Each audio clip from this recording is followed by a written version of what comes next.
Good morning, good afternoon, good evening. Welcome back to our daily prayer and scripture. It is June 17, Tuesday, 2025.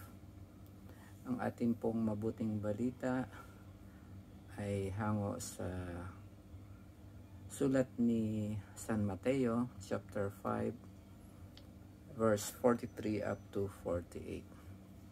Papuri sa iyo, Panginoon. Narinig na ninyong sinabi, ibigin mo ang iyong kaibigan at kapuotan mo ang iyong kaaway.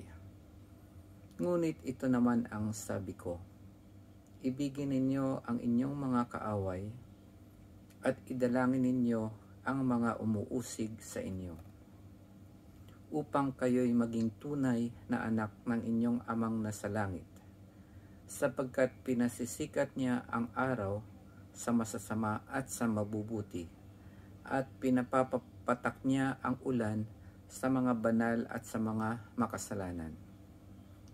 Kung ang mga umiibig sa inyo ang siya lamang ninyong iibigin, ano pang gantimpala ang inyong hihintayin? Hindi ba't ginagawa rin ito ng mga publikano? At kung ang binabati lamang ninyo'y ang inyong mga kapatid, ano ang nagawa ninyong higit kaysa iba? Ginagawa rin iyon ng mga hentil. Kaya dapat kayong maging ganap, gaya ng inyong amang nasa langit.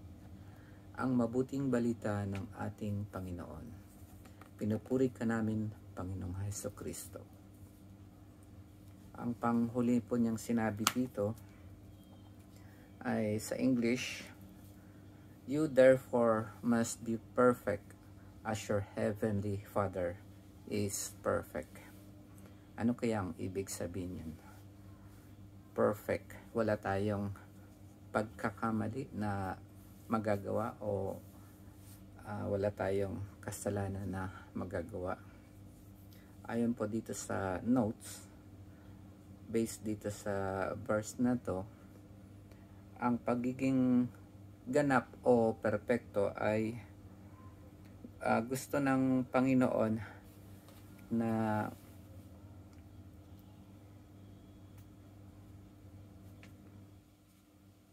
maging perpekto tayo sa pagbibigay ng awa sa mga kaaway, o maging perpekto tayo sa pagiging mapag-unawa o mabuti sa ating mga kaaway.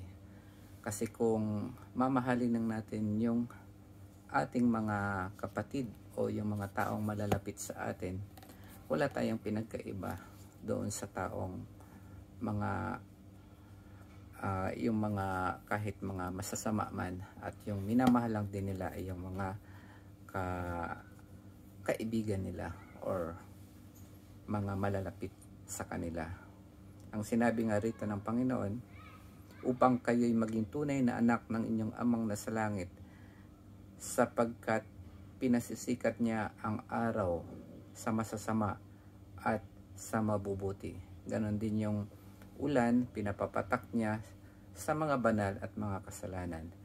At dito naman sa mga kaaway, idalangin din natin sila, lalong-lalo na yung mga umuusig sa atin. So ang Panginoon, ang gusto ng Panginoon ay maging maawain tayo, dahil napagdaanan din natin yung ganitong sitwasyon na tayo ay isang makasalanan, lahat tayo ay nagkasala sa ating kapwa, sa ating sarili, at sa ating Panginoon, lalong-lalo na din sa ating mga mahal sa buhay.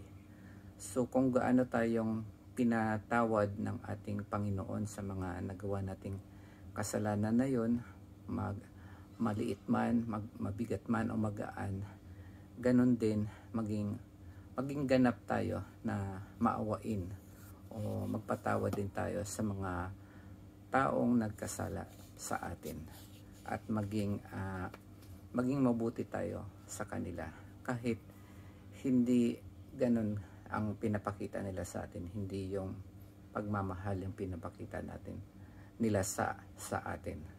Kasi nga, sabi nga niya, ang araw ay pinasisikat niya sa mabuti at masama, ang ulan ay pumapatak sa makasalanan at hindi makasalanan. Yun lamang po mga kapatid. God bless po sa inyong lahat.